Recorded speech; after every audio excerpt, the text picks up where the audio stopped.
Hello, everyone, and welcome back to the Cactus Patch. I'm your host, Glitch Cactus, but you can call me Cactus. And today we're here to talk about the Canadian land that had many about talking, whether they were there or just watching from the streams. Get on my level forever. And who's the best person to talk about this event? None other than the person who practically single-handedly ran the whole thing. Siren, how are you doing today? As you probably know, I could be doing a little bit better, but that's just part of the business, I suppose, you know. You're all over the place and at some point you're gonna get sick once or twice, right?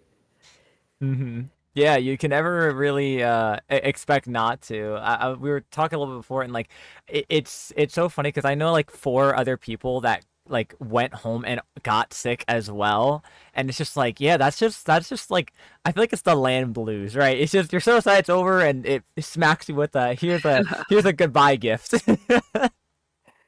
Yeah, you get the idea. Thankfully this time it's not too brutal or anything. I could be a little less stuffy, but other than that, I'm doing just fine. So, glad that, the aftermath isn't too brutal. No, absolutely. And I'm glad to hear that, besides maybe a little stuffiness, a little congestion, that you're overall feeling good, feeling all right. For the people that are maybe watching this or listening and don't know who you are, why don't you tell us a little bit about yourself? Yes, okay. Primarily, I'd like to identify myself as more of a commentator, but in the last few years, I have taken up land TOing, specifically just land TOing. And I've always been a competitive Splatoon player ever since the Mhm. start of Splatoon 2. So that's been my major grind for the past. Wow, 8 years. I wanted to say a lower number than that, but Right? wow. Oh, they're passing by. The years are just swimming on by. Yeah, yeah, but it's every year has been worth it. That's always good to hear, especially the amount of effort that's able to be put in from all aspects. Yeah, like you said, you've played, you've commentated, you've ran events. I mean, I feel like you've practically touched upon all fields that really are possible in this scene. I guess besides like I guess content creation, right? But just definitely a lot of work being put in on your end. Soon TM, perhaps, yeah. It's a bound to be type thing rather than a never, if that makes sense. So, Yeah, no, absolutely, and might as well just keep doing what you love the most. What do you think the next time you play at a land's gonna be?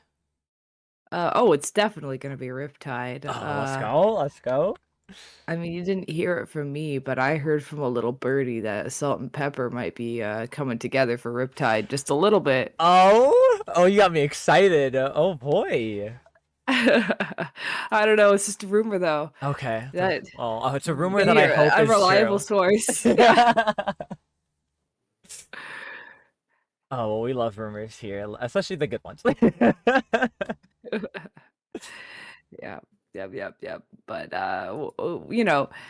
we're like a cockroach, so it hmm doesn't matter if you kill off A2P. It'll come back in some shape or form someday. Yeah, one way or another. It could be like 20 years down the road, Splatoon reunion. You guys are still set up on some kind of system at that point. I mean, there's a small age gap in the players on Assault and Pepper, so I hope that one day if I make it to retirement age that I just have Sword and Jeff looking after me in the retirement home. Oh, we were just complaining about the old metas. Back in my day, we didn't have to worry about all this. It's like we know, Simon, we were there. We know. I remember when our worst problem was Tri-Slosher in Splatoon 2, patch 1. Yes, yes, we remember the comp building. Let's get your meds. All right. Want to jump right into it for GOML, right? So this is the first time Splatoon's ever been at GOML, I believe, correct? Yes, correct. So, yeah. Actually, you know what?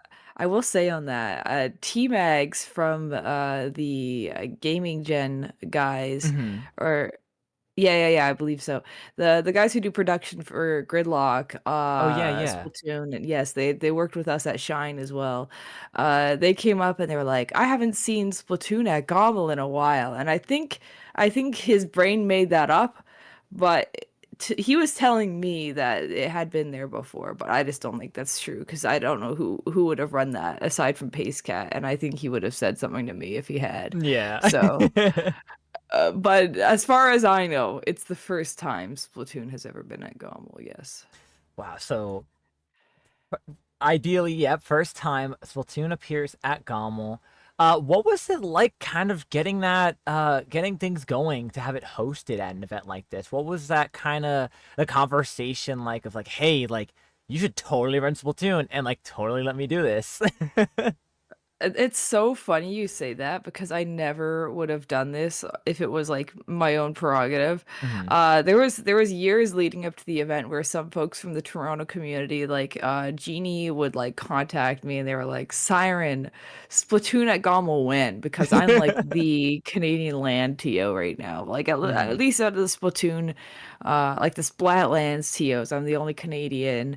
Um, and I'm probably like not tooting my own horn here or anything, but I'm just probably the most well-known Hmm. land TO in Canada. Yeah.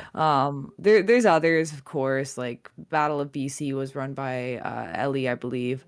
And Ice runs the Squid Socials in Toronto's, but they're not really like competitive events. Yeah, yeah. So, some people would come into my DMs and be like, "All right, Siren, there's GOML. Why don't you run Splatoon at GOML, Siren? You should be the one to do it." And I was like, never, never, I'm never gonna run Splatoon at GOML. And I was very, very insistent upon that fact is that I wouldn't do it because I, for one, did not think the Americans would be interested in coming up to Canada and Hmm. going to an event like GOML. And two, I noticed that a lot of Smash events that we would share our roof with, people were not really as interested in going to them if there was no other additional pull to them. So in my head, GOML is just like, okay, well, this is another Smash event, and what else does it have going for it? Obviously, with Yeah. the Kalahari events, it's a whole resort, and there's a water park, and there's an arcade, and there's all these other things. And the Splatoon community just like loves Kalaharis. I don't Yeah. know what's up with us. It's I'm gonna hold a yeah. land in Africa one day, and then everyone's gonna be like, "Oh my gosh, this is just like the Kalahari." Yeah. They made a place based after this. No way. Oh, that zebra looks like so real. That looks just like those statues they have at the Kalahari of those striped horses. Oh my goodness. So yeah, I was like, that's just not gonna be a successful event. I'm not going to do it. Why would I do it? Hmm. Um, so I hadn't even considered it. The fun fact about this land is that the guy who brought Splatoon to MomoCon, who is trying to basically make MomoCon like a Nintendo major, uh, has ties with the event. He helps provide equipment for them, so he Hmm. provided stuff for the Smash Ultimate side of this event. Okay. And yes, early in talks for this year's GOML, he was like, "Hey, I know this Canadian land TO. You should get her on there and you should bring Splatoon there. I think that would be great." And he really likes to leverage those types of connections. Like if Yeah. anyone is going to bring us more events into Splatoon, it's going to be him.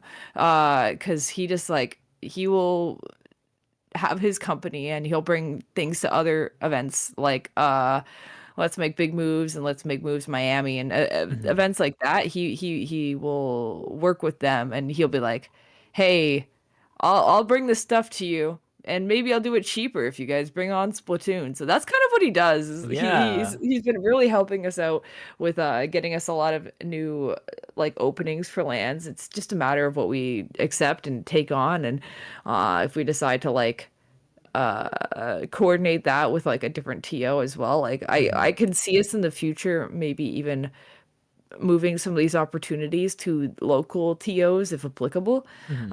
Like if let's just say it was a Florida event, I might just be like, "Hey, we have this opportunity for a Florida event. You want to run this?" Hmm. Things like that I think Yeah. would be interesting.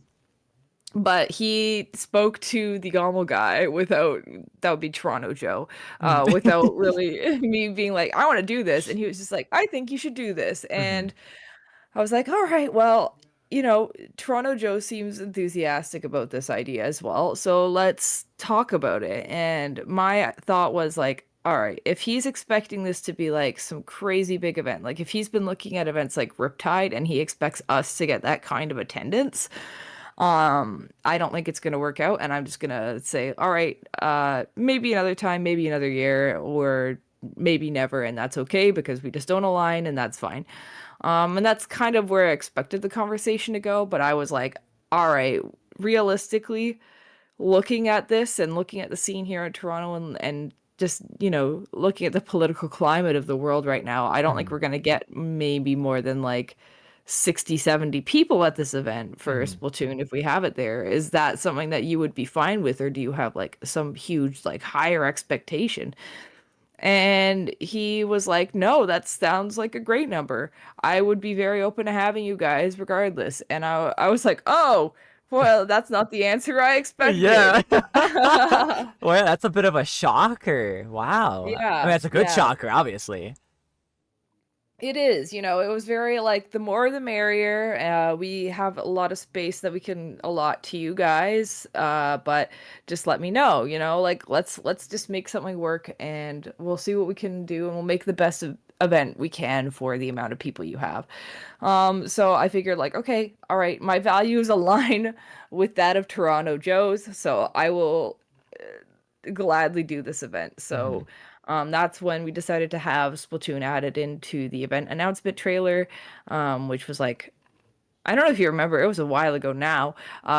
This kind of a big reveal during the trailer itself. It had all the games flashing up, and then Splatoon like entering the middle of the Yeah, screen, and it was yeah. like this big thing. Yeah.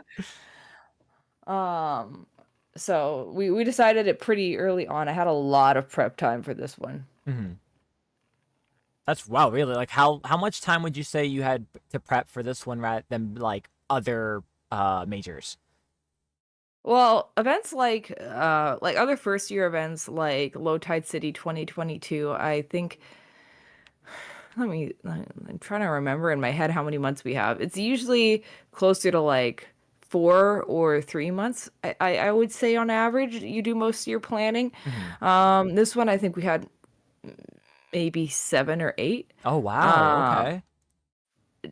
it was a very early announced type thing, and Yeah. same with like MomoCon is usually very short, just for reasons that are not really a part of like it's not in our control. Mhm. Um, if you know, you know. Uh, but this one was like I had so much advanced notice to run this one. I'm trying to think of. Yeah, I mean, we had a lot of extra time just because of how early the announcement was, and I'm with first year events you don't get that much time, but every time you have an event where you anticipate it happening the next year, you basically already know in advance, okay, I have a full year to plan this. Like between low tide 22 and 23, low tide 23 and 24, and basically every riptide, we Mhm. have that buffer period where it's like we do know that we're coming back to Yeah. a great degree. We just um but we're not spending those full 12 months of the year planning things. I think you stop planning about a month after the first one goes around, and then you start again maybe about another 6 months before the next one.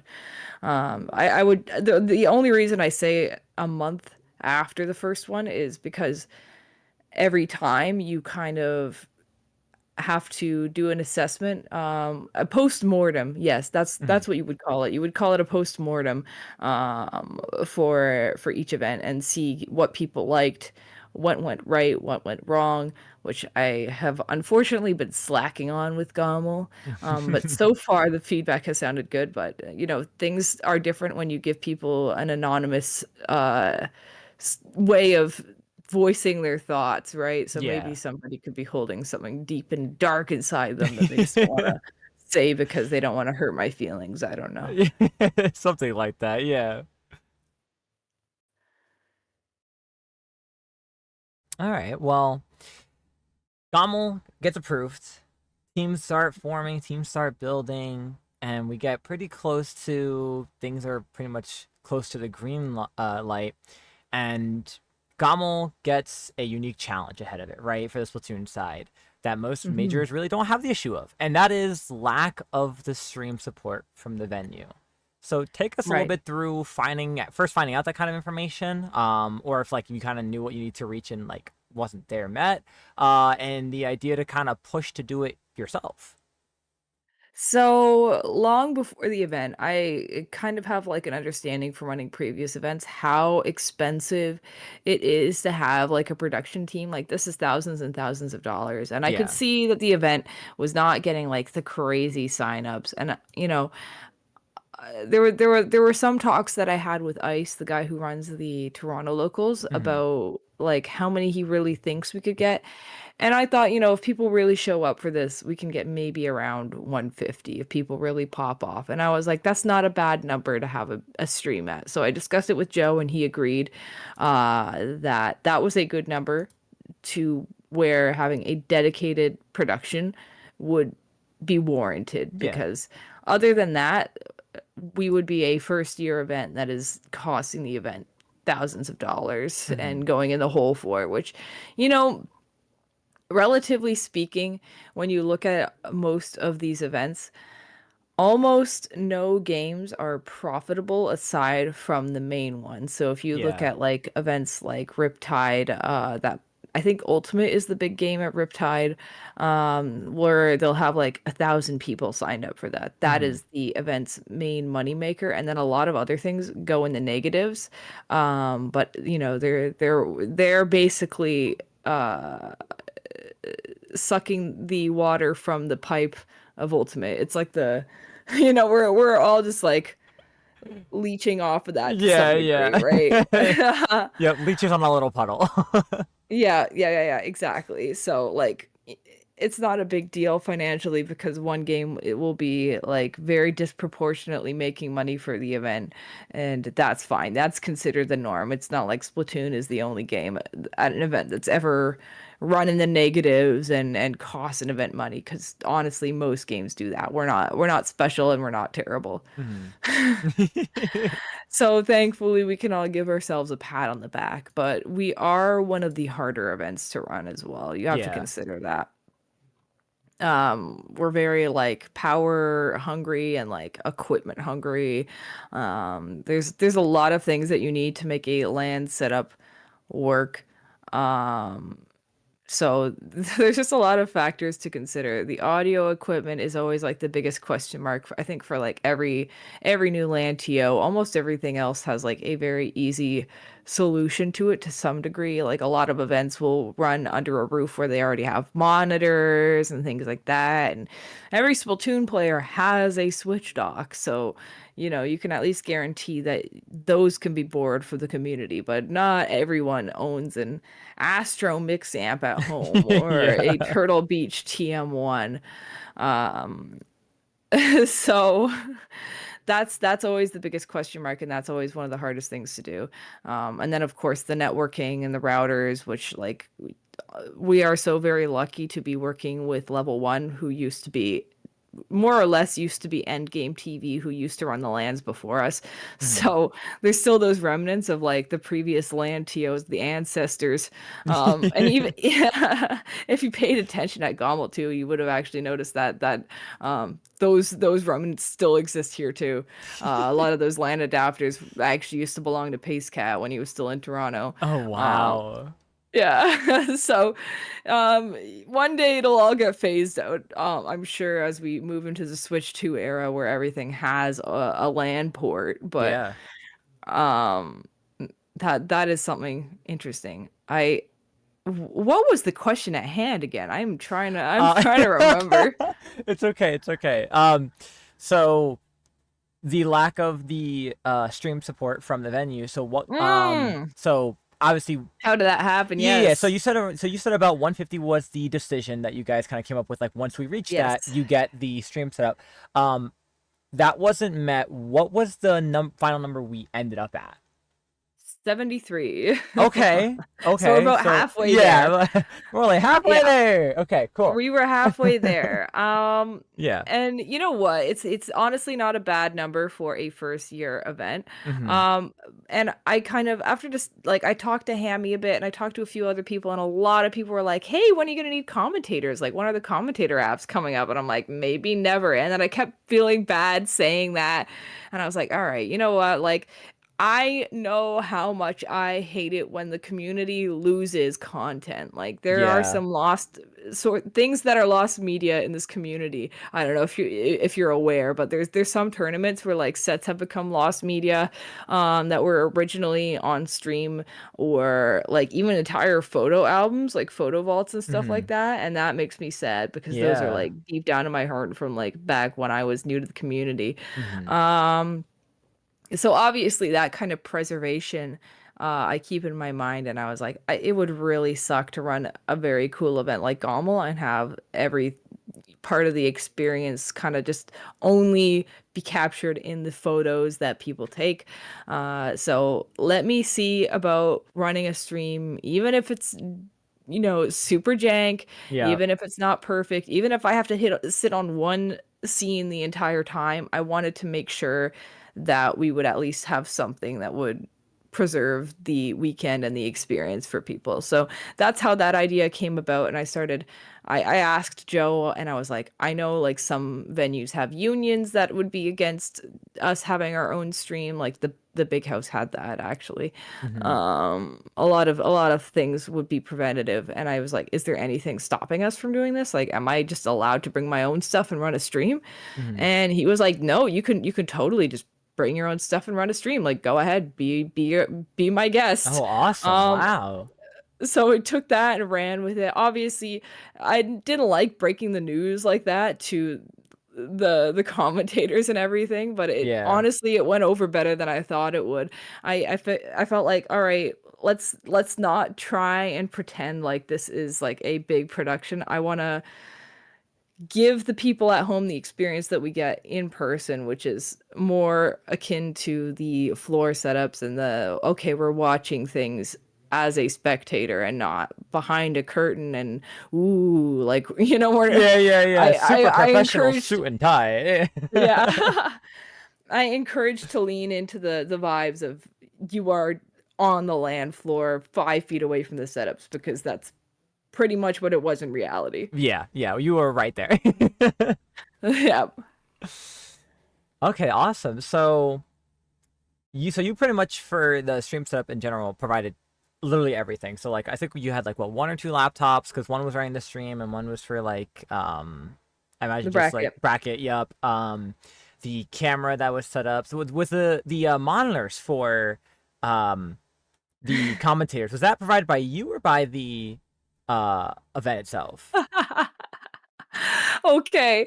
So I will disclaimer first. Not everything there was mine. Okay, yeah, yeah, yeah. Knox was the one who brought the Elgato like webcam that Okay. the commentators were in view of. So shout outs to Knox for that. Falco brought the tiny monitor, the little teeny tiny one Oh that yes, showed the yes. what like the projection of like what the stream at home was seeing. Yep. So he's the one who brought that. Very grateful for him. And then Jarian brought a couple things. Like he brought a stream deck and he brought a like a extender because the wire for like the webcam that Knox brought was like, I swear to God, like 2 feet. Oh my It was gosh. so short. Yeah. I don't even know how they have that set up at their own home, like how close their computer has to be to their webcam to make that work, but Yeah. it's so short. Wow. Um, um, so just like everything else, like that stream was very like also community sourced. Okay. It takes a village. Yeah. Um, but the big BenQ monitor that you were probably staring at most of the time, that was Yeah. like on your right, just a standard at-home monitor, that came from my house. Okay. And it is so funny you ask about this. I don't know if you know, but that monitor did not survive the way home. It is No. Oh. Oh my gosh. That you were the last person to see that thing alive. Oh, It I did feel not make it honored. home. Oh, was it just like just kind of cause did you how did you like go back and forth? Did you drive or did you public transit? So it was a train. In Canada we have a Via Rail, Okay. which is like it's not like a casual like daily commuter train. It's like a major kind of like city to city train. So I took that, and for the record, with the posters and everything coming from my house, Yeah. and the monitor and like my clothes and all this other equipment, like my capture card, my this doesn't include the laptops, by the way. Those were on my back. That was on my backpack. Okay, yeah. That without that, we weighed my suitcase before I got on the train because I was like, this is too heavy for me to lift. It was 50 pounds. Oh my gosh. That's insane. So I think kind of what happened on the way home, was either one of the Via Rail workers or unfortunately my dad just did not realize that we were carrying delicate cargo and just kind of like, oh, here's your suitcase. Boom. Like, Oh and no. Oh, I that's had so wrapped it in a sad. towel too, just to Yeah. like cushion the Protect it. blow and yeah, protect it from the other things in my bag. And sadly, that was not enough this time, but it did its job. It was, it's like Master Yoda after he he Yodaed everywhere. I don't know. I haven't seen Star Wars in a while. It's okay. Man. Oh, so was that like so now are you in the market for a new monitor? Is this a sales pitch starting? I did buy a new monitor, which I Okay. think I was about to could say be like considered an upgrade. I was gonna say I know like right now is like prime time for new monitors and stuff because there's that whole like Black Friday in July happening. So like Oh. friendly tidbit from your local retail worker. It's I always yes, worth it. I did get a new one, and Nice. Nice.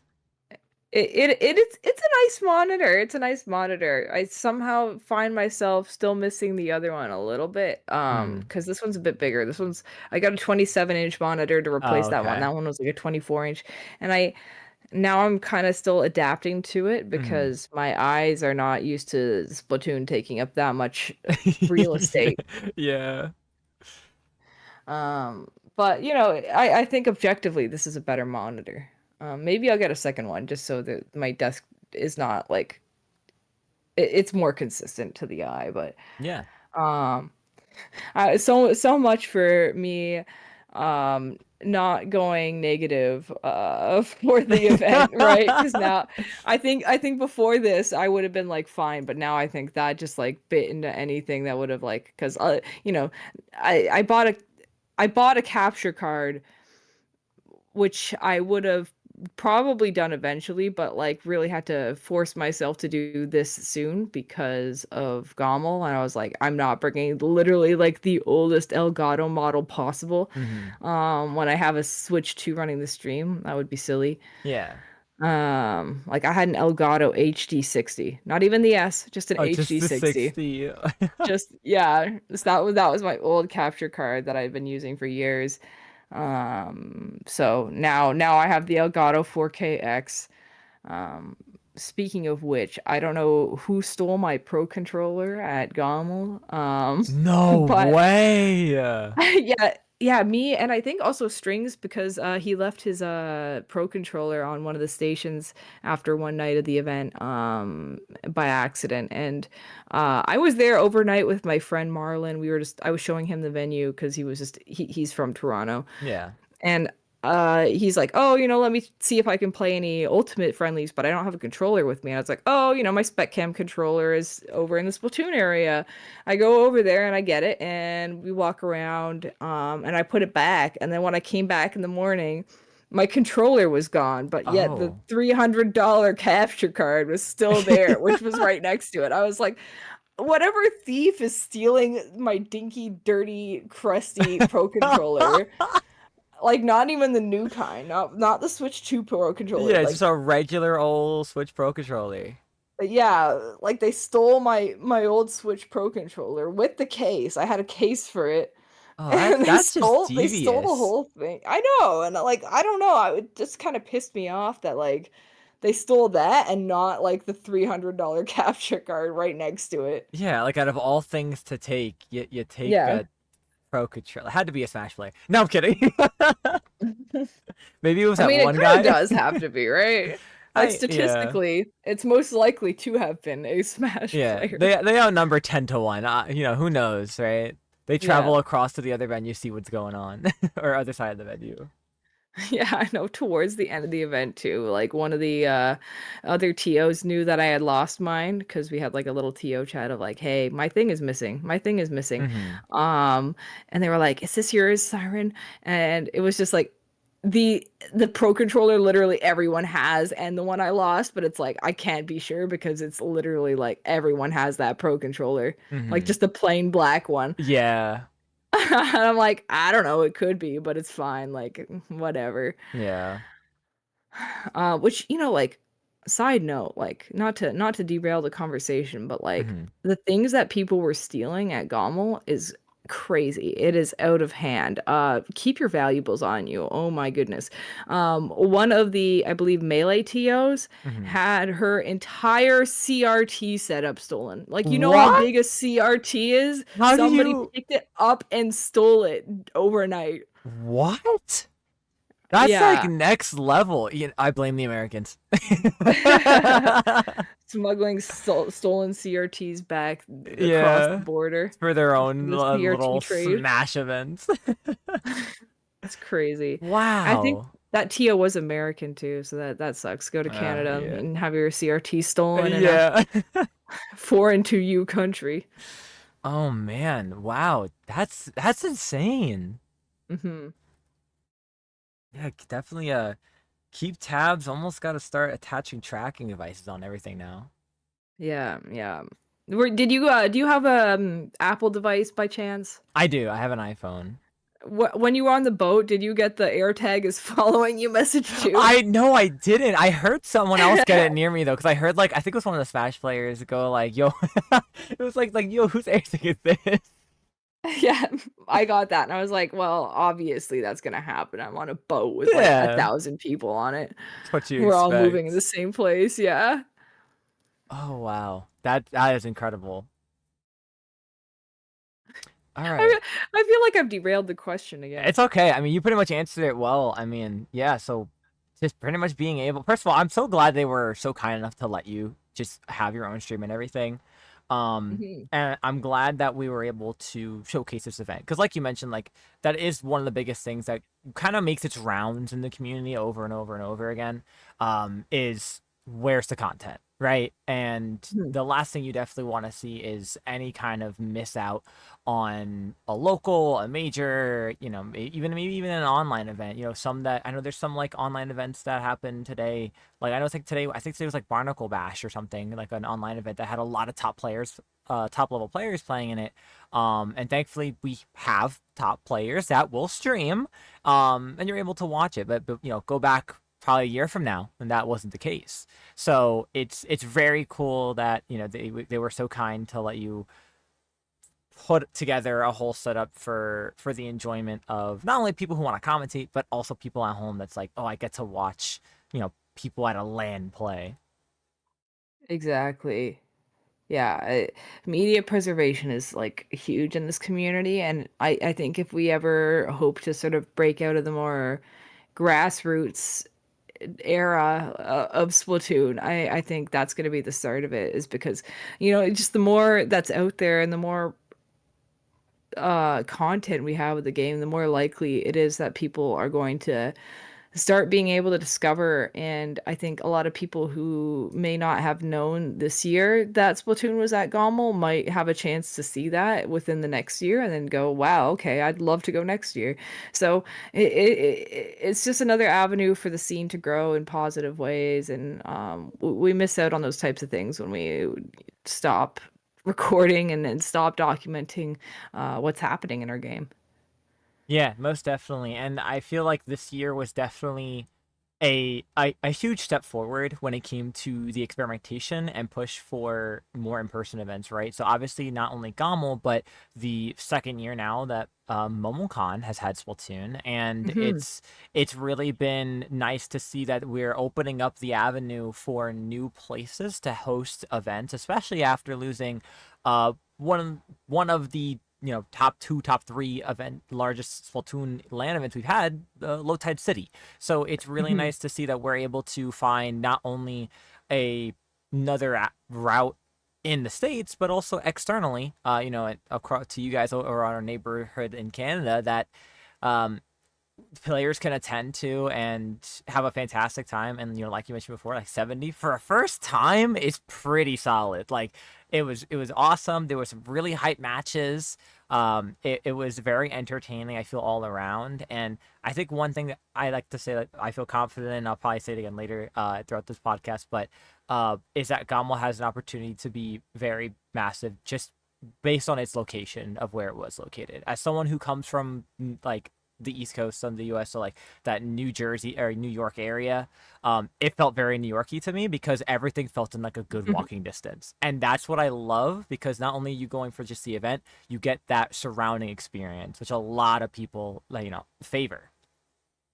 Yeah, I like that you mentioned that. I had never really considered that this is like first off, it's like the first land that we've had like that's just a tournament that is also in like a downtown core within walking distance of a lot of things. Hmm. And you probably remember too with MomoCon that a lot of things like close up kind of early despite the Hmm. fact that there is a convention there and in theory there should be like places that are open a little bit later at night, but really when you get to those late night hours in Atlanta, it can be first off a little bit dangerous Yeah. and then it can be hard to get food. Obviously, I'm gonna be the number one vouch for MomoCon forever because I think that event is amazing. Hmm. Um, but I just don't think we have an event that occupies the space like GOML does right now. And especially with a community that is so deeply rooted with queer folks and queer culture,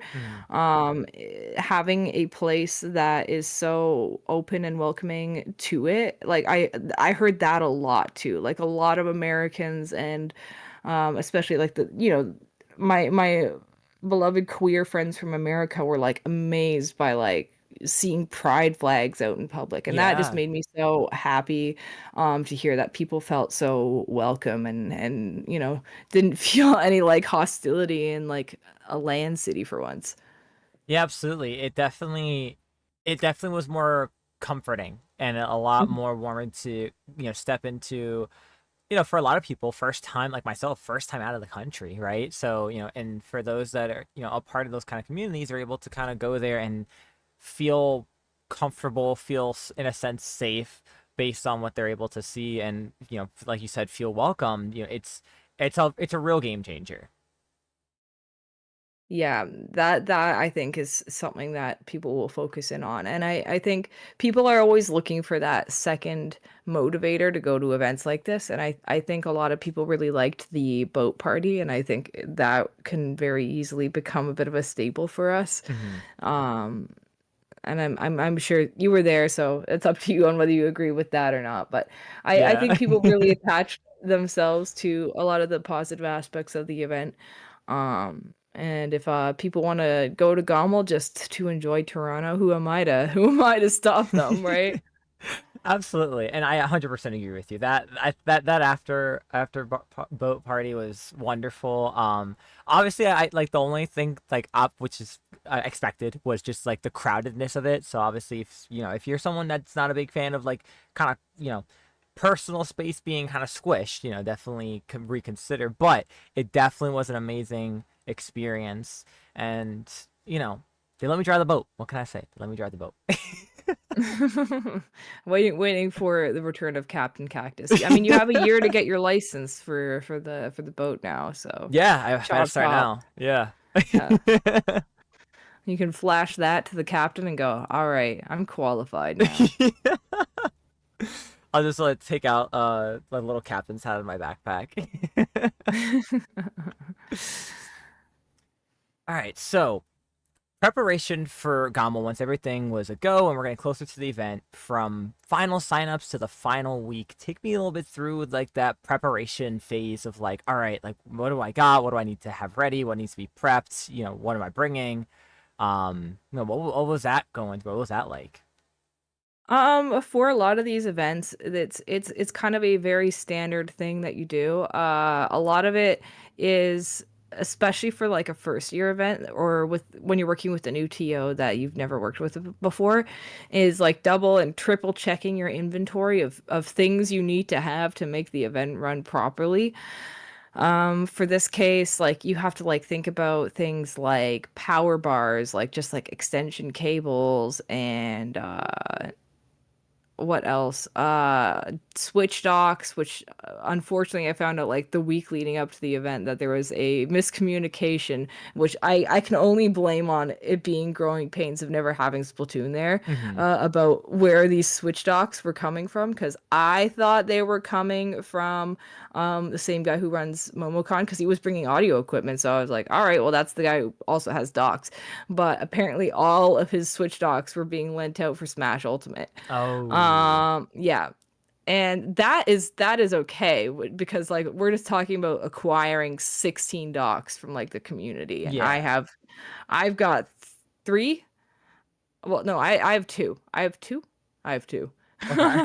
I have two Switch docks. I know Falco has three. That's like five out of the way right off the bat. Then you Yeah. need 11 more. And then, look at the Toronto community and it's like, all right, get on a bus and come over here. Yeah. Um So that wasn't too bad. It was just like more of a scramble. Like I'm at work on Monday and then suddenly I find out, oh no, we're short the entire docks. But I knew we had the LAN equipment and everything else. Like that is like not a hard thing to get.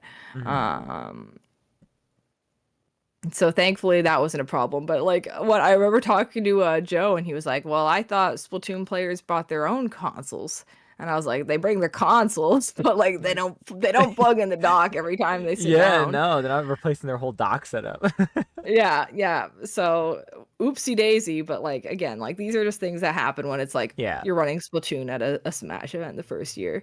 Hmm. So inventorying the equipment. Then because we had a stream, I'm also worrying about things like the commentary packet, getting teams together, which is kind of a pain because people have to get on Start GG and do that, and it's a chore, and I have to be like, haha, you have to do that if you want to play, hee hee. Then nagging a few other people to help me seed the tournament.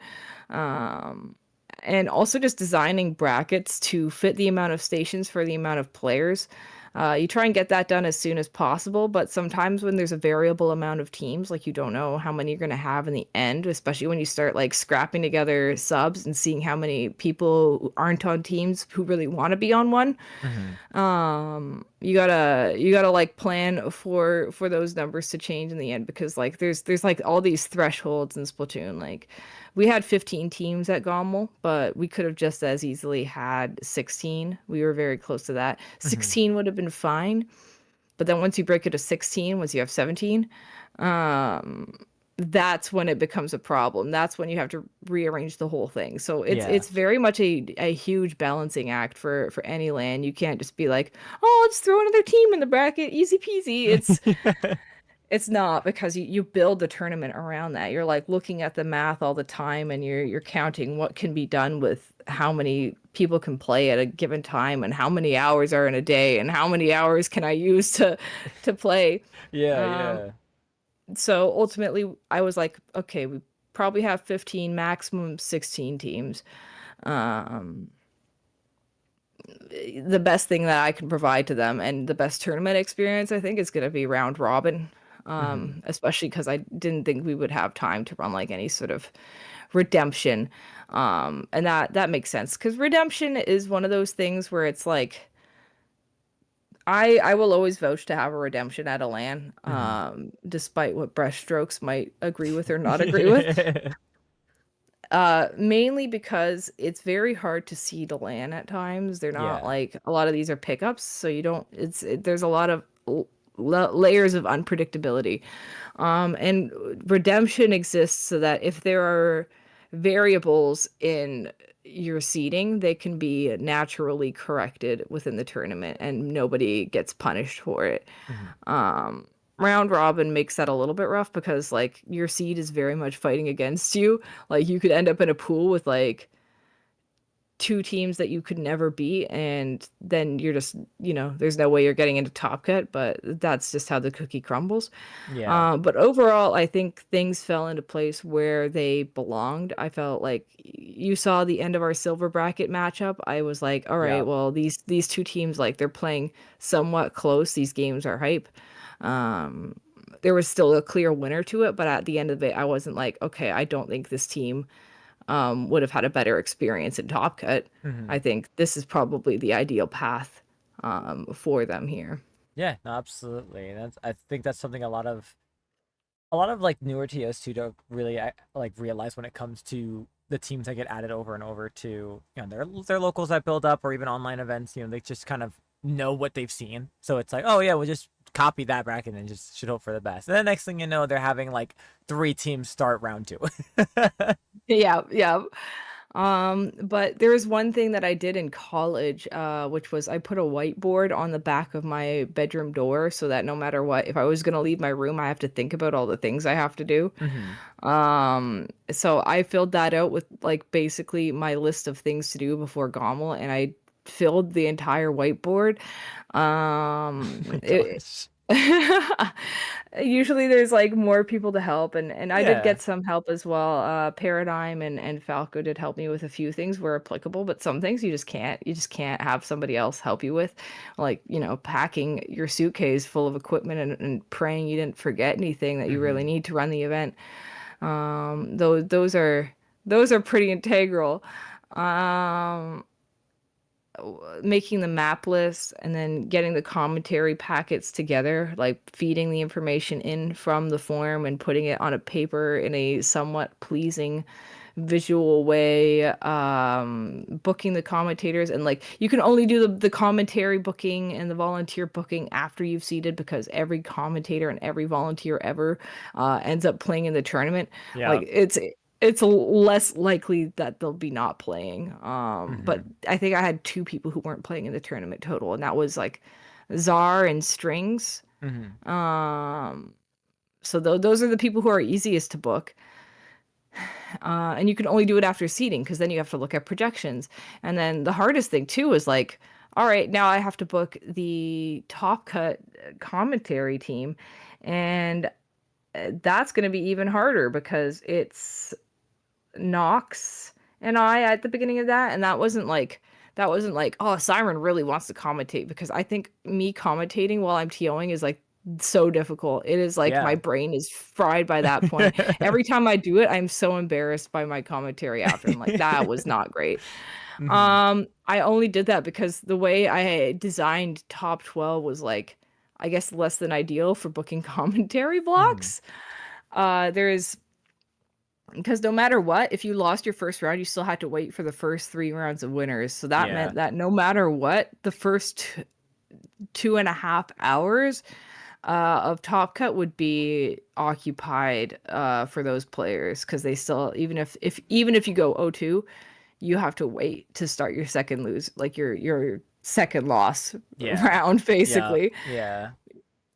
Which means that for that first block, there's like almost no one I can put there. It's a very, very, very, very, very short list. So ended up just being me, who obviously isn't playing, and then Nox, who wasn't playing either, Hmm. on that block. And then that made it easy for me to put Falco and Hammy in the next. And then that third one, I knew that you and OBT would be free by then, no matter what. Yeah. Um, so that made things easy, but there's just so many like things that fall into place in that last week, that just like, as much as I'd like to plan everything out beforehand, because I'm not a planner but I am for lands. Hmm. um I I feel that so it much.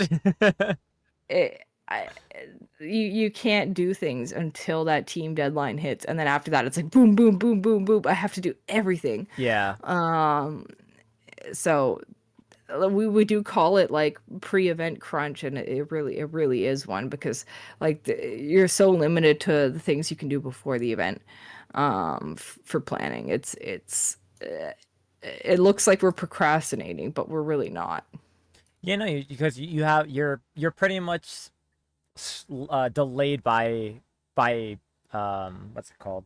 I guess like I don't say deadlines, right? You're delayed by deadlines, Mhm. so you like you said, you have to wait for that that final team cutoff to go through. Once it goes through, everyone has to be put place, and it's yeah, I totally get that. You have to just everything that you would love to get ahead on, you can't until that one single thing finally hits stop, and then once it does, it's like a roller coaster just zooming straight down until it comes to like that smooth curved ending. It's like you just gotta knock it all out up until the Mhm. event.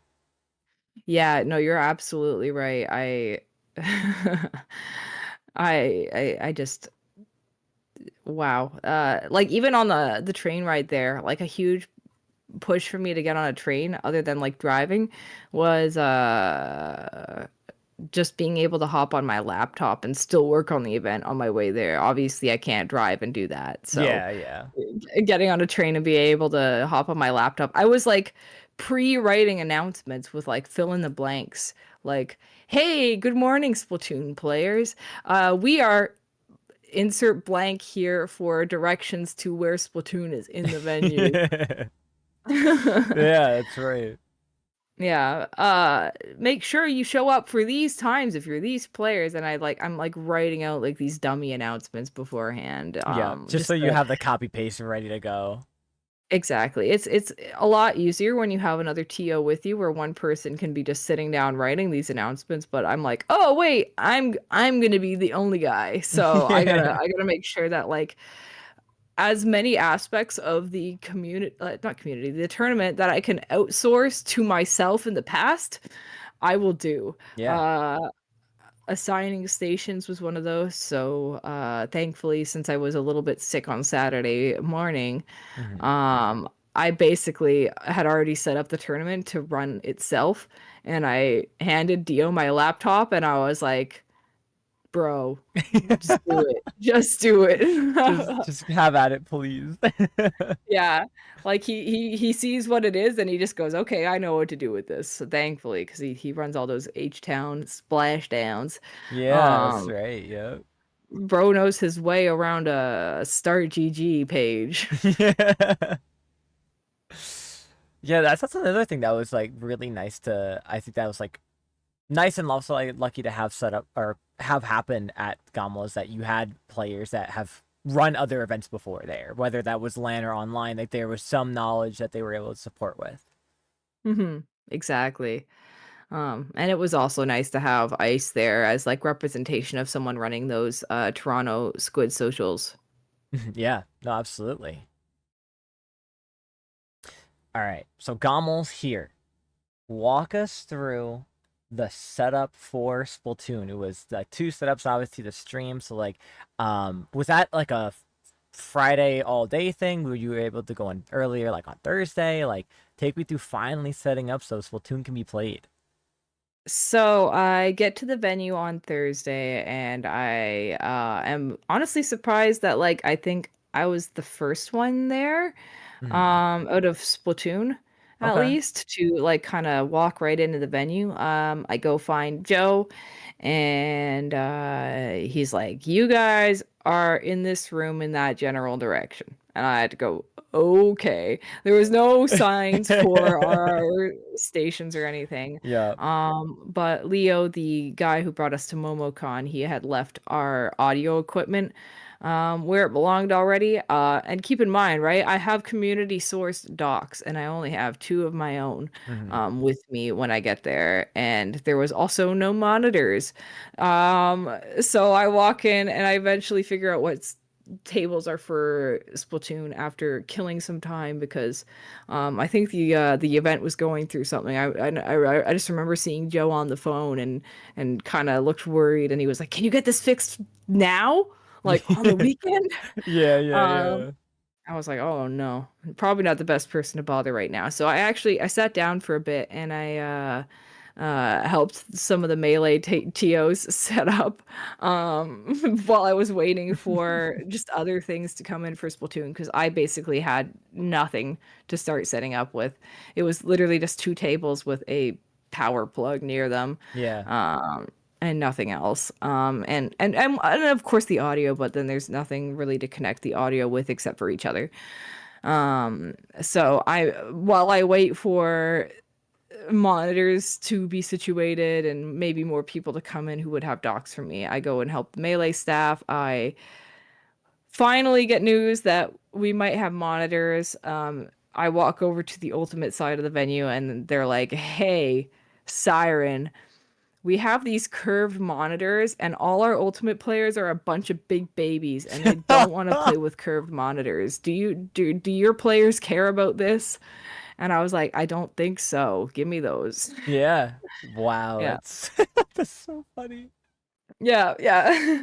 I like looked at them and I like examined the back and they had audio plugs like Mhm. for the headphones.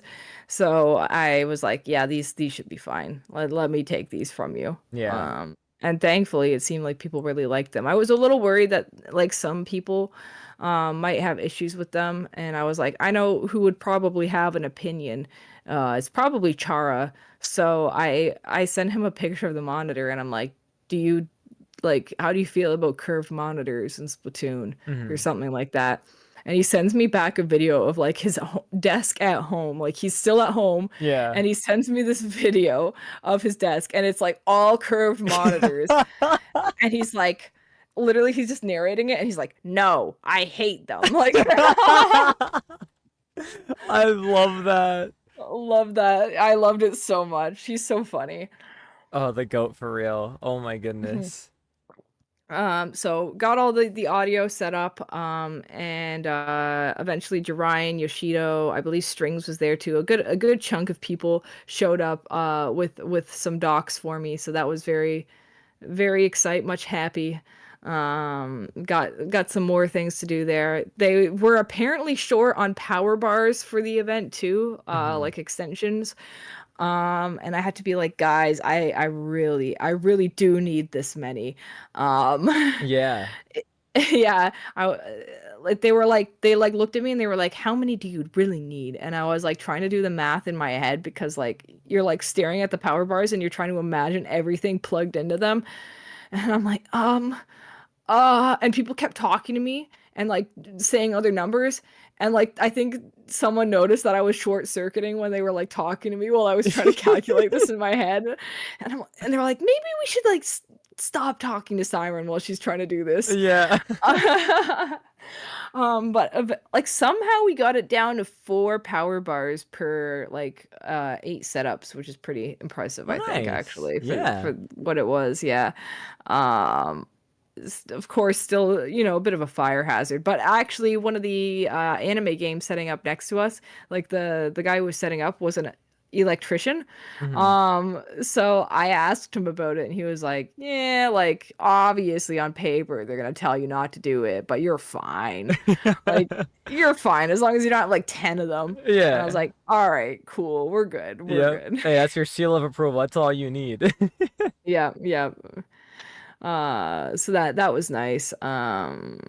Got everything plugged in, and Ice showed up towards the end of the night with his big crate of networking equipment, and he was like, "Oh, your Siren, cool." And we set that up, like all the networking, I swear, in probably like maybe 10-15 minutes. Like Wow. what a Talk about speed I demon. was about to Yeah. say, talk about a speed run, like any percent. Damn. Well, like when you're setting up and you don't have everything ready yet, you try and get as much done as possible. So, even though we didn't even have all the docks there, like we still finished the ends of the wires with like the adapters, and then we hung those over the monitors and like all the extra wiring and stuff like that hung over as well, Mhm. just so that we could notice what's done and not done. And when it came down to it, when we finally got the monitors and the docks together, it was just a matter of boop boop boop boop boop, plug it in. Um, but he's really fast. You can tell that he runs a lot of those those Yeah. events in Toronto. 'Cause he just knows. So that was really good. And he got everything plugged in on the other side, and we got in a LAN mode and everything. Did a little testy poo, and that all worked out fine. So in the end, everything came together. I think the latest we got everything finished was probably Friday morning. Okay. And then yeah, the setups for that day were free to use for most of it. Then, Friday night we had two players, one controller, and thankfully that went very smooth. And usually when that happens, I get worried because I'm like, oh no, this is a sign that things are gonna get bad. Like it's going too well. What's wrong? Yeah. But thankfully we didn't run into issues in the end. Everything went pretty well. The very minimal issues with the audio equipment throughout the whole event. I think next time probably gonna ask pretty please if we can have the more modern mix amps. But other Mhm. than that, like setup was not bad at all. I guess just the worst part of it was just waiting for all the docs to come in individually and keeping track and being like, "Hey, when are you getting to the venue? I want a doc, please." Yeah. Please, Yeah. we need it for the setups. That's like the last thing we need. Mhm. And it was like sad too because like some people came in and they like put their docs down just like where they wanted to, and it made it so that I had 7 docs on each setup, and I was like, neither of these are done. Yeah. And I don't want to like pick stuff up and move it right now. Like I just want two more. I just need two more. Yeah. Hmm. And I feel bad too because I kick people out when I was like setting up, but I Hmm. do have like a very specific flow for how I like do things. And I find that like sometimes if people come in and they try to help, like it's very easy for like just one person to get distracted by a different task, or just like one person to have like a different idea of how to finish things, Hmm. and that causes like maybe a bit of a disconnect. And as a result, like you'll sit down at a setup and like everything works except for one thing, and you're like, why isn't it working? And it's like, oh, the HDMI is like not plugged in, or like, and it just takes up more time when you're like trying to assess what the one thing missing from each setup is. Yeah, no, definitely. It's because there's already so much you have to look at. Like, for each Mhm. one, like, it's, I can only imagine the nightmare of that. Yeah, so the way that I was setting up, I was putting down each Astro mix amp, I was getting all the wires for each one, and then, set up the daisy chain, and do each process one by one, so Hmm. that it was like impossible for me to miss one of those steps. Yeah. No, it's smart. That way you're able to minimize the error in between in the setups. And I also invited people to bring HDMI with their docks too. So I also like it was important to me that like people like I was setting up the docks as well because I was worried that like if the HDMI cords get separated from the dock, then like, oh, it's gonna be messy. We're gonna start like, Yeah. yeah, it's gonna make teardown worse if I can't just like hand somebody a dock with 3 wires coming out of it and be like, here you go. Yeah, no, exactly. Hey, it's all right. If one of those went missing, I had 8 on standby. Don't worry. And it's funny too because Joe handed me a bin from I think the guy who runs Anime North, who Mhm. had a couple docs for me to use, and the bin was like 99% HDMI wires, and Oh then my two God. switch dock AC adapters, and then one switch dock, which is like, why do I have an extra AC adapter in here now? Um, womp womp. Hey, it's But always good to thankfully, have it. yeah, everything came into place, and then the teardown was like really easy. Those who were paying attention probably noticed that I actually between losers finals and grands, I turned off the second setup. Like I turned off the power bars, and then Mhm. just started unplugging stuff because I realized that the stream setup was actually the more dominant one. Yeah. Like I had the router, so it could just run without the second one. So I turned off the other one so that like any unplugging wouldn't risk me like accidentally nuking the lobby on the other one. Yeah, yeah, yeah. And that made teardown very easy.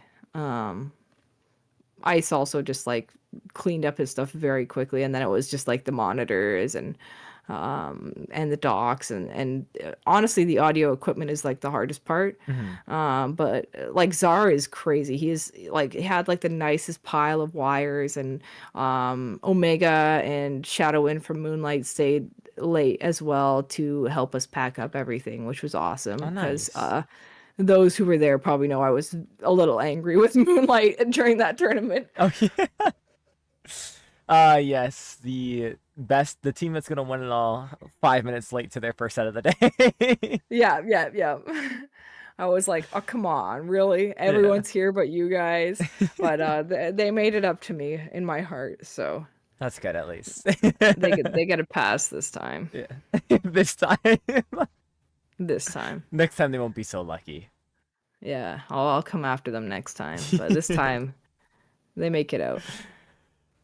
So was there any specific day that you feel you maybe enjoyed more than others? And this could be if you want you can answer it like in both ways, right? Was maybe GOML wise or like outside of GOML wise? That's a great question. Honestly, Sun oh, no. Oh, no. I'm gonna say Sunday overall was the best day because Okay. that meant that was like pulling a huge weight off of my shoulders because like, okay, event's over and it didn't blow up and people had fun. Yeah, And yeah. then that was like also like a huge relief because then I got to go outside and have food outside of the hotel and then Hmm. get on the boat and honestly, it was just a great day. It felt like that was like the reward for completing doing the tournament and making it out alive. That was the light on the other end of the tunnel. But honestly, like Saturday, I believe they was that the night we did karaoke or was that Friday? I I think that think was that Friday was actually. Friday night, yeah. That was Friday. Friday was a very, very close contender. Hmm.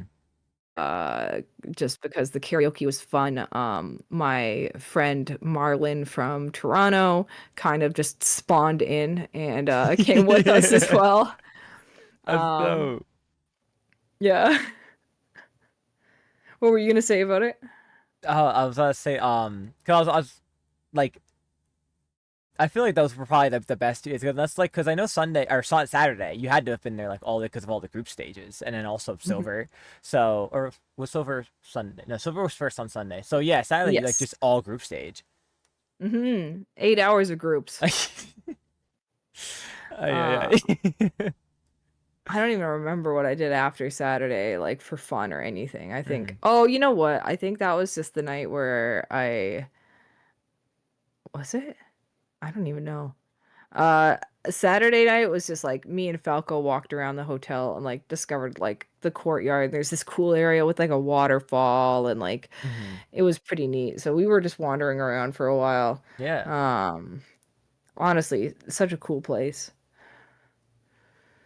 Yeah, very. I know. I will say, like, for the hotel, like hotel in general, like where it was in, like it was pretty sick. I'm not gonna lie. Like, just walking straight in and just seeing like the scenery was really great, and then like right away is the escalators, and like I love just the way they had, um, that kind of double escalator to the setup. The bag check was kind of hilarious to me because it literally was just a guy at a round table sitting there and just being like, "Open up your bag," and then you just go down the next elevator.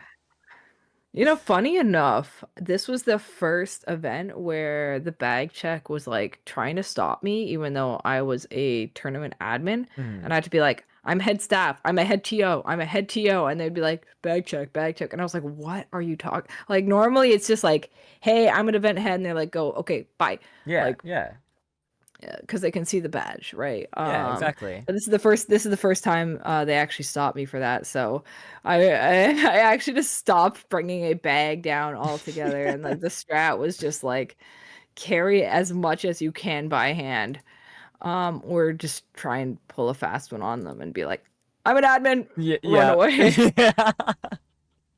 Yeah, Yeah, which no, that's admin perk. obviously I don't suggest anyone else do that. Don't Yeah, do that. Follow the rules. But you know, obviously I'm running the event, so let me run in. I can break the rules. yeah, yeah. Let me Not let me that I go am. finish setting up, please. Yeah, that was rough because like the bag check guy like spawned in halfway through bag like setup for me, and I was Mhm. like trying to bring down the last of my equipment, and I'm like, I need to go. uh yeah, that's so interesting. That's so funny that they just literally were like, no, we're checking your stuff anyway. Yep, yep, yep. So did each day or just the event overall run as well as you'd hope it would? Honestly, yes. It ran like I was worried that we were gonna deal with any kind of delay, but I don't know if you noticed, but we were literally ahead of schedule, like the entire event. Yeah, The because entire event, we yeah. finished early on Sunday, I think we finished like right? just about like Or right right on on time. time? Okay, yeah, Like right around 6, and that's of course including like the time to stop to take a photo, but like yeah. Mm-hmm. we were always ahead of time by like minimum of half an hour Mm-hmm. all the time. Um except for I think Sunday where there was a couple things like there was a couple technical issues that Charo was having with his headset Yeah. during grands and then we also stopped to take the group picture and stuff like that. Like, Mm. and we still ran directly on time. So that's pretty crazy. No, everything went like there was a lot of worries in my head that, because I'm alone, like what if I, come across some sort of issue at the event that I for the life of me cannot troubleshoot myself. Mm-hmm. Which like, hasn't happened, but with these land setups, they're so finicky, you never know, Yeah, right? no, absolutely. That was my biggest fear. And clearly wasn't warranted because we did fine. Nothing crazy came up. And the event ran incredibly smooth. Love it. That's awesome. That's honestly that's so good to hear. And like, yeah, that you mentioned it, I do remember like each group stage like roughly finishing like 20, 30 minutes early, and then like you just had to wait for the next one. Which is a good thing too, because a lot of Uh-huh. teams Yeah. they want to warm up before their pool. So Mm-hmm. that gave a lot of teams like an opportunity if they wanted to test out the setups, if they wanted to just figure out how to sit in the chairs in a way that they find comfortable, just little things like that. Like Yeah. that was great for the teams to have because people always ask me about those types of things. And at events like Low Tide where it was like super packed and super like tight ship, like I just couldn't really fulfill that for them. I was like, yeah, it's rough, but we have 12 setups and they're like all being occupied 100% of the time. Yeah. So good luck, but I don't want to kick people off stations.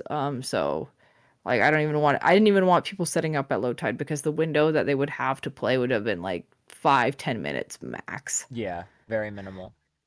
Yeah. This event though, it was super cool. Glad that we had the ability that we did to just let people do their thing and at times play friendlies or get the practice that they needed and um yeah, everything went so smoothly, better than I could have ever imagined. And of course I have to thank all the volunteers for really pulling up and showing up and the commentators for also being able to stall for a good amount of time too.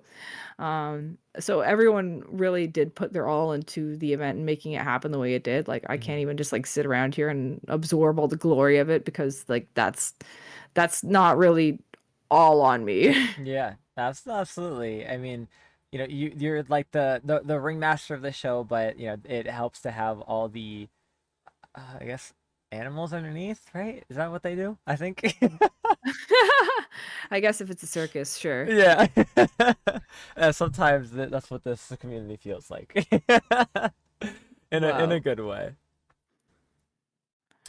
So Definitely. outside of GOML itself, right? I know you mentioned the party boat, that the Friday night or I almost said Friday night frenzy, the Friday night karaoke. But just in general, like your experience outside of GOML itself, how was it? I mean, I don't want to be too somber, but it's being a Lantio, it comes with its own set of challenges. And the worst part is like this feeling of like everything happening around you, but like you're the guy who has to like make it happen for everyone else, and you don't really get to like enjoy it in the same way that everyone else does. Hmm. Like I know after Low Tide 24, I posted this one picture of me sitting at a TO desk, and then there's like people in front of me and they're like all taking like a selfie in front of it, and like I'm just there like watching from the sidelines. Yeah. That is like really the LAN TO experience, and it is like it has its own kind of satisfaction to it, but it's definitely not the same feeling that I have when I'm like just going to an event and enjoying it as a player or even as just a commentator. Hmm. Yeah, no, absolutely. Because even if like you're able to spend like the day one ends, you have the night to just kind of quote unquote like unwind and like do something. You still have that kind of back of your mind, like, man, I gotta get up Hmm. tomorrow, do this all over again, make sure everything works, everything functions, nothing goes wrong, people are on time, etc., etc. So yeah, no, I totally get that. Yes, I'm glad you put that into words very, very well. I think the first time I was able to like decompress for the most part was Sunday night on the boat. Because that was after teardown for me. Hmm. After teardown, after having some food. Just a lot of things that are like off my mind. The worst thing to come for that was like, oh, my bags are not packed in the hotel and I gotta redo everything that I did before getting here. Yeah, no, that's always like I may imagine like it's like times 10 of that feeling for you because like not only is it like your personal stuff you got to worry about packing, but it's literally all the equipment that you've had to bring and even like the stuff that was lended and used. You're making sure all like that, like you said, for tear down, that's all packaged up and good to go, so that you're pretty much leaving it as when you arrived. Yeah, exactly. That's the interesting thing. And I will say maybe a positive or negative influence depending on how you look at it. Mm-hmm. I was rooming with Salt, the melee player. That's just who the event put me with. Mm-hmm. Um, and she saw me start to pack at like 2 a.m. and like keep in mind I wasn't keeping her up. She's first off like a heavy sleeper, and she was like, "Don't worry about me," like whatever. But Yeah. she was like, "Girl, you gotta stop packing. Like worry about that in the morning. Let's just get up at this time, and if we check out of the hotel late, like they're not gonna charge us." Like she's that part of my brain that's more laid back that needs to be heard, Mm-hmm. but isn't normally. So positive, negative influence, Salt right there. Uh, I love her for that. It's always good to have someone that you're able to room with that has that kind of attitude, so you're not over stressing yourself out when you don't need to be. Yeah, exactly. And I mean, she was making sure I had my electrolytes in all weekend. On Monday morning, we were both so tired from the event that we like gentlemen's agreed to take a 10-minute long nap. And she set an alarm for it and everything. It was super loud, but like honestly, it's good to have a voice like that at the end of one of these events, just Hmm. like encouraging you to relax. Yeah, because you definitely are gonna need it after three days, right? 3 to 4 days full of just nonstop, movement, action, plannings, execution, you name it. Mhm. So, GOML is over, Moonlight, three O's, and the surprise of a lifetime hits you. Just as we cut the cameras, the event org hands you medals, Splatoon medals. Maybe I Tell should have known about it. well, so yeah, because like for those that maybe weren't fully aware, because I know like if they say for the stream after, I know flip back on to like give them that little the medals, the trophy, but that was I imagine like because based on your reaction when we were saying it from the commentator section, like that wasn't really planned, was it? So what was that feeling like knowing that wow, like there's medals I get to give out?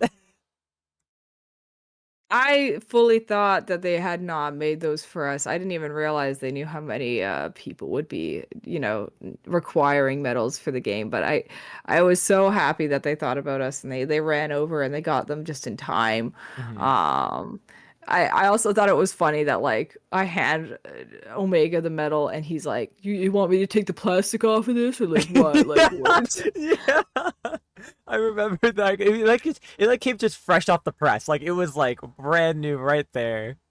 And I'm like, dude, like, I don't know, you're gonna pack this in a suitcase. Like, it's up to you. Like, I could take this off and you could go home and it's been gonna be covered in scratches, or you can take it off now if you want to flex. Like, be my guest. It doesn't Yeah, belong to me let's anymore. say your medal, you won it, but just give you the fair warning.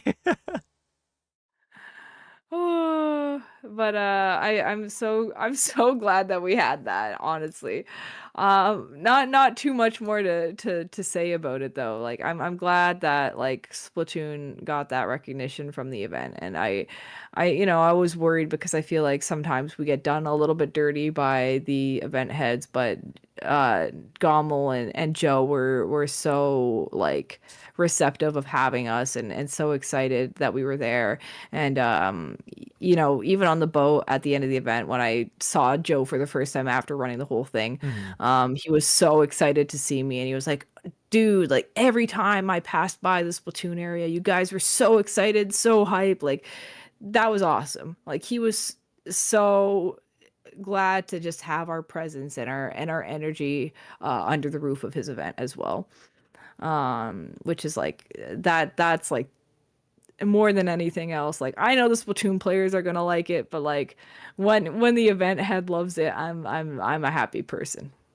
Absolutely. And I feel like that's rare to really have heard, right? Where like someone who's running a major event like this is like so enthusiastic about bringing on something new, and especially the way it went, just being happy that we were there and just loving the atmosphere and that we and just the atmosphere that we bring, the community essence that we're able to show, that this is what we're like and this is what we offer.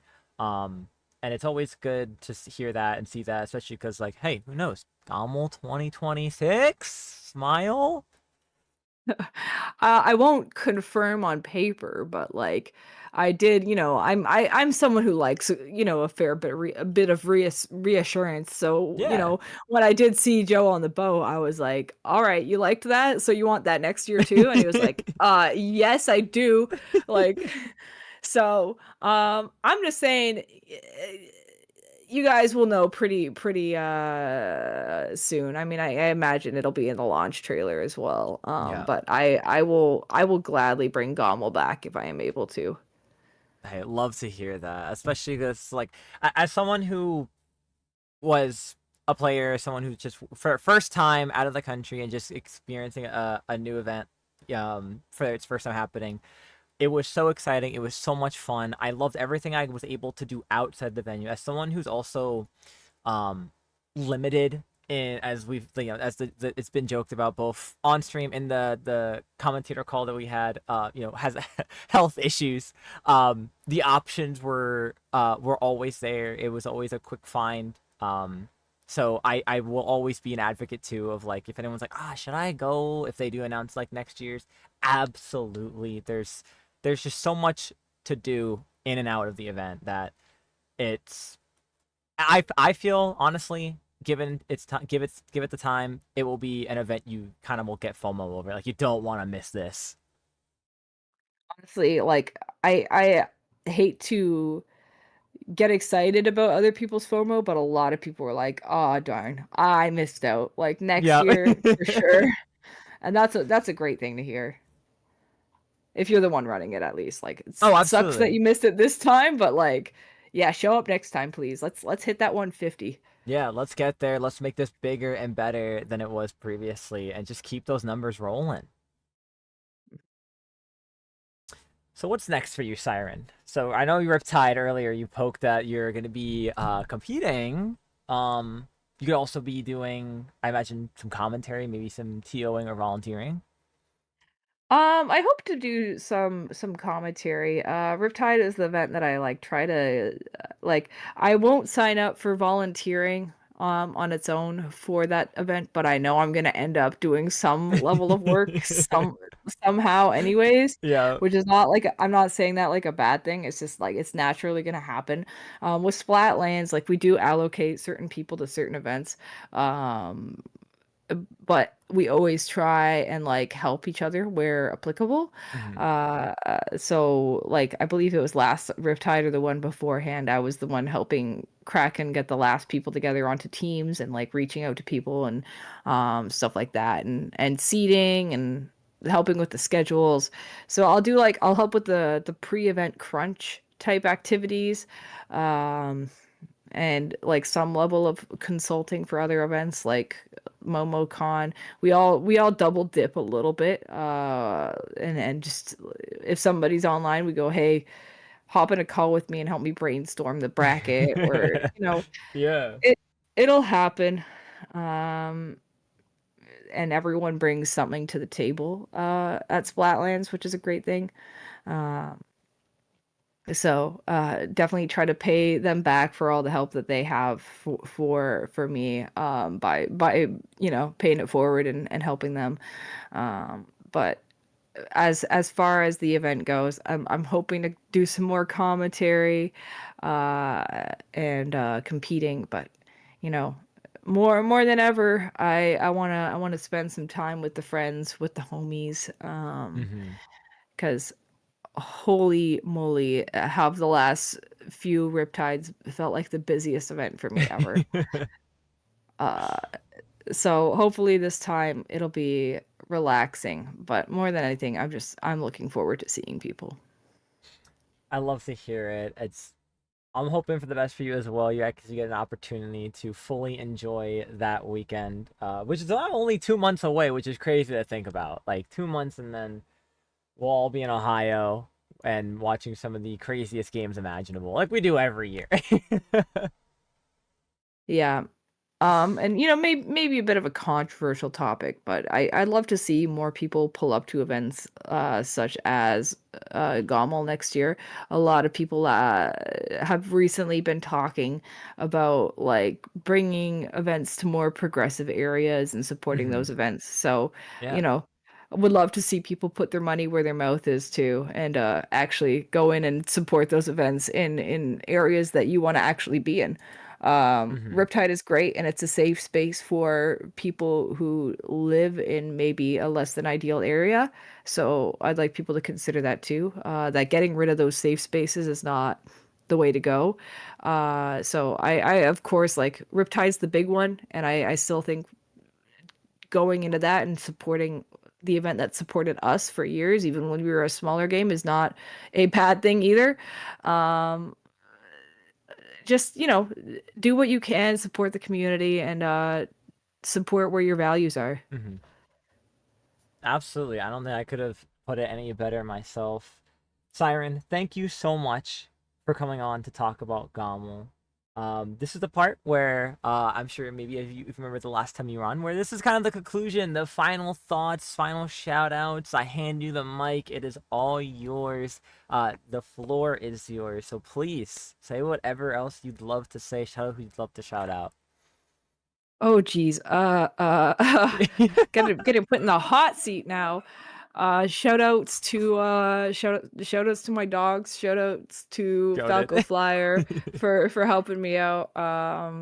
Shout outs to Toronto Joe and Leo at United Gaming League for bringing us there in the first place. So just it's never a one man job. So I'm just glad that so many people came out and enjoyed it. And of course, like shout outs to everyone who like put in the work and showed up and made GOML what it is, because like obviously if no one was there except for me, it would be the lamest event ever.